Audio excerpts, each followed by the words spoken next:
Akashvani presents Morning News.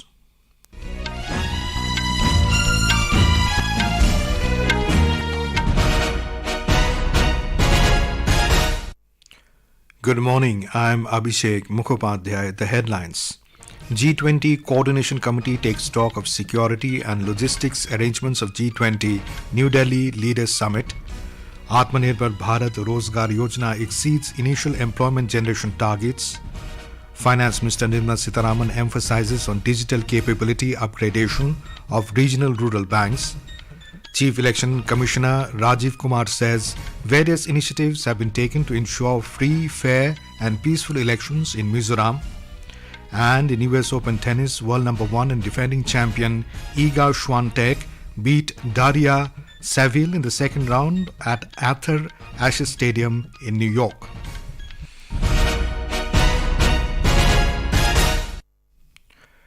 Principal Secretary to the Prime Minister Dr. P.K. Mishra chaired the meeting of the G20 Coordination Committee New Delhi. He yesterday took stock of the arrangements for the G20 New Delhi Leaders Summit, including logistics, protocol, security and media-related arrangements. This was the 9th meeting of the Coordination Committee. It was attended by senior officers from G20 Secretariat and Ministries of External Affairs, Home, Culture, Information and Broadcasting and the Department of Telecommunication. During the meeting, Dr. Mishra asked all the concerned officers and heads of organizations to make every effort to host an impeccable summit. For smooth coordination among various agencies, a multi-agency control room will be set up at Bharat Mandapam. For the first time, a mobile app has been developed for G20 called G20 India, which is now available for download both on Android and iOS. On logistics side, drills have been held and dress rehearsals are planned in the coming days. The central government's innovative employment incentive scheme, the Aatmanirbhar Bharat Rozgar Yojana, has exceeded its initial employment generation goals. The scheme has presented its success in fostering job creation and recovery during the COVID-19 pandemic.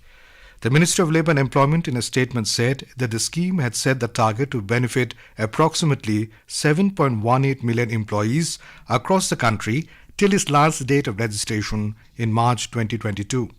And as of 31st July 2023, the scheme has already achieved an enrollment of over 7.58 million new employees, surpassing its initial employment generation target. The scheme was launched in October 2020. It was designed to stimulate the creation of new job opportunities by extending financial support to employers of establishments registered with the Employees Provident Fund Organization. Finance Minister Nirmala Sitharaman has emphasized on digital capability upgradation of regional rural banks. Chairing the review meeting of the rural banks of Northern Region in New Delhi, Ms. Sitharaman also instructed Punjab National Bank to ensure that all such banks with them acquire digital onboarding capability by the 1st of November this year. The minister urged the regional rural banks to remove duplication of Pradhan Mantri Jan Dhan Yojana accounts. India is going to host the first edition of the Global India AI 2023 conference in October this year. Minister of State for Electronics and Information Technology Rajiv Chandrasekhar said that the conference will provide a unique platform to deliberate on various topics, including next-generation learning and foundational artificial intelligence models, AI applications in healthcare, governance, electric vehicles, and computing systems. Several leading players and experts in artificial intelligence, researchers, startups, and investors will participate in the conference. Mr. Chandrasekhar said the government's vision is to gather the world's best and brightest minds under one roof to deliberate the future of AI and its impact in several sectors. He said the India AI Summit will also catalyze the country's AI landscape and innovation ecosystem. The Indian Space Research Organization will launch the first space-based Indian observatory to study the sun, namely Aditya L1, on Saturday at 11:50 hours from Sriharikota Space Station in Andhra Pradesh. The satellite will be placed in the halo orbit around the Lagrange point L1 of the Sun-Earth system, which is about 1.5 million kilometers from the Earth. It will take around 4 months to reach the Lagrange point. The Aditya L1 mission is to study the solar winds and Sun's atmosphere. India's space economy has the potential to reach $100 billion by the year 2040, which is currently stands at around $8 billion. Union Minister of State in the Department of Space, Dr. Jitendra Singh, stated this in an interview with a private news channel in New Delhi. He stated that the ISRO has launched more than 380 foreign satellites. He also informed that the Gaganyaan will have its first trial flight by the first or the second week of October this year, following the launch of the first Sun mission Aditya L1. Dr. Singh also denied India's competition with any other nation in space exploration. He reiterated that India's space research and atomic energy programs are entirely peaceful and that the ISRO is collaborating with leading space agencies and has put into orbit several satellites of private foreign entities and educational institutions. The warship Mahendragiri being built at the Mazgaon Dock Shipbuilders Limited in Mumbai will be commissioned tomorrow. It is the 7th stealth frigate under Project 17A of the Indian Navy. The wife of Vice President Jagdeep Dhankar, Dr. Sudesh Dhankar, will launch the warship. Vice President will be the chief guest at the ceremony. The newly christened Mahendragiri is a technologically advanced warship and stands as a symbol of India's determination to embrace its rich naval heritage. Mr. Dhankar will also visit Dharohar, the Heritage Museum of Mazgaon Dock Shipbuilders Limited. President Draupadi Murmu is embarking on a 2-day visit to Chhattisgarh from today. She will take part in various programs in Raipur and Bilaspur. This trip marks a maiden visit to the state since assuming office as the President of India.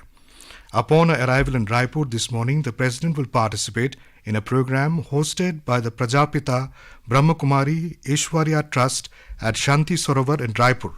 Subsequently, she will proceed to visit the Mahant Ghasidas Museum.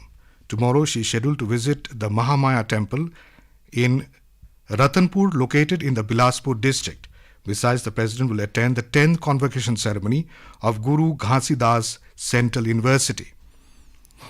This is Akashvani giving you the news. For quick news updates around the clock, follow us on our Twitter handle at AIR News Alerts. Chief Election Commissioner Rajiv Kumar has said that various initiatives have been taken to ensure free, fair and peaceful elections in Mizoram. Addressing a press conference in Aizawl, he further said that the Commission will ensure level playing field for all candidates. The Chief Election Commissioner said that the final electoral rolls will be published in October.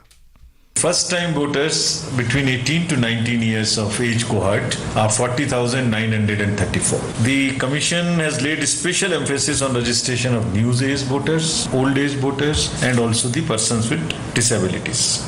And electoral roll is revision going on. The final will be published on 4th of October 2023. An 18-member ECI team arrived in Aizawl yesterday for a 3-day visit. Nagaland's state capital Kohima along with Sikkim's Namchi have bagged the Zonal Smart City Award for Northeast Zone under India's Smart Cities Awards for the year 2022. Kohima and Namchi cities were among the winning list of 66 smart cities of India. The India Smart Cities Award contest is organized under the Smart Cities Mission, Union Ministry of Housing and Urban Affairs.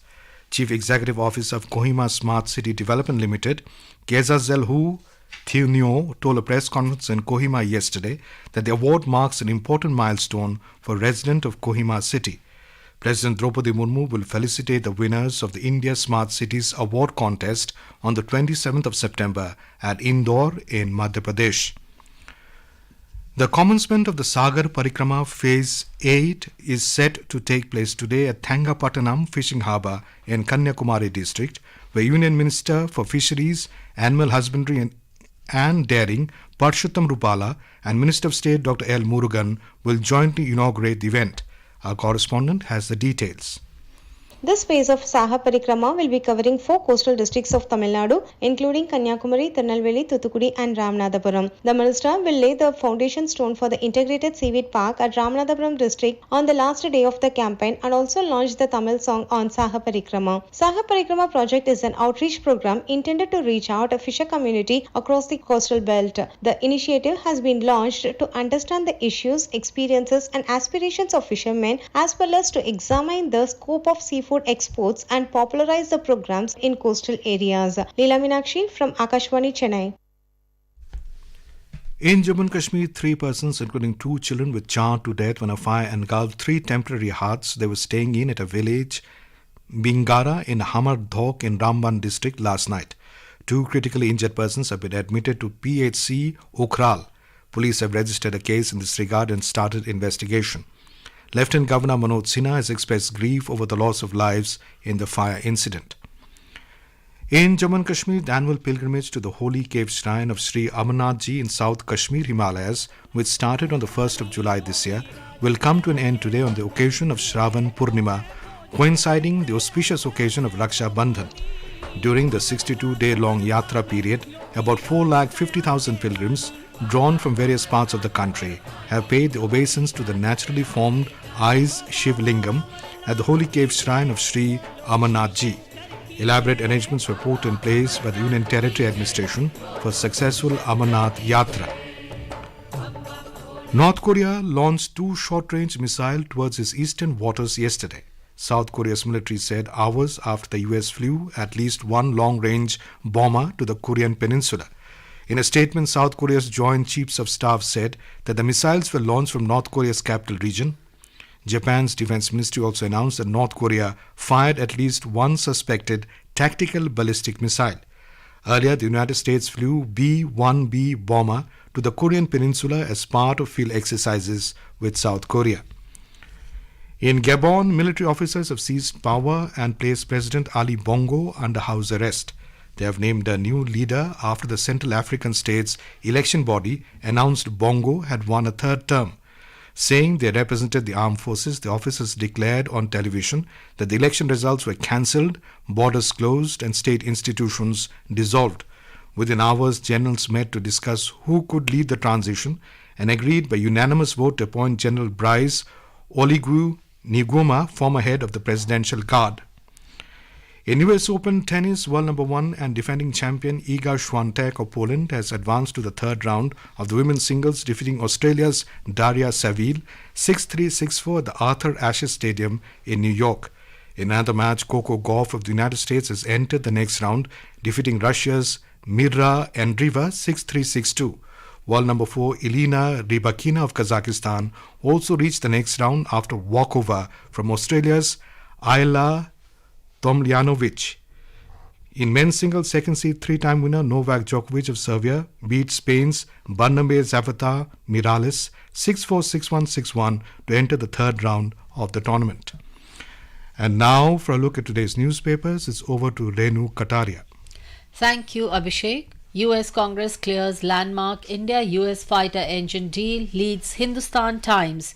In another story, the paper writes, solar mission Aditya L1 in position, set for launch. Smooth operation of LAM critical to Aditya L1's success, says the Hindu. On India's Vikram, whose legs are planted on the lunar surface of the moon as seen by the rover Pragyan's eyes, the Times of India writes, Pragyan sends first visuals of Vikram standing firmly on moon. INDIA leaders to meet today, seat-sharing CMP on agenda, reports the Tribune. China is uninvestable, United States warns Beijing, notes the Pioneer. Tunnels, bunkers, what China is doing in Aksai Chin, asks the Statesman. Jail custody of Imran extended till September 13, informs the Asian Age. And finally, Chandrayaan Rakhi and G20 Vasudev Kutumbakam Rakhis lift sales to an all-time high this year. And with that, it's back to you, Abhishek. Thank you, Renu. And now, before we end the bulletin, the headlines once again. G20 Coordination Committee takes stock of security and logistics arrangements of G20 New Delhi Leaders Summit. Aatmanirbhar Bharat Rozgar Yojana exceeds initial employment generation targets. Finance Minister Nirmala Sitharaman emphasizes on digital capability upgradation of regional rural banks. Chief Election Commissioner Rajiv Kumar says various initiatives have been taken to ensure free, fair and peaceful elections in Mizoram. In US Open tennis, world number 1 and defending champion Iga Swiatek beat Daria Saville in the 2nd round at the Arthur Ashe Stadium in New York. And for details of these stories and more, log on to our website www.newsonair.gov.in and News on AIR app. And with that, we end the morning news. Have a nice day.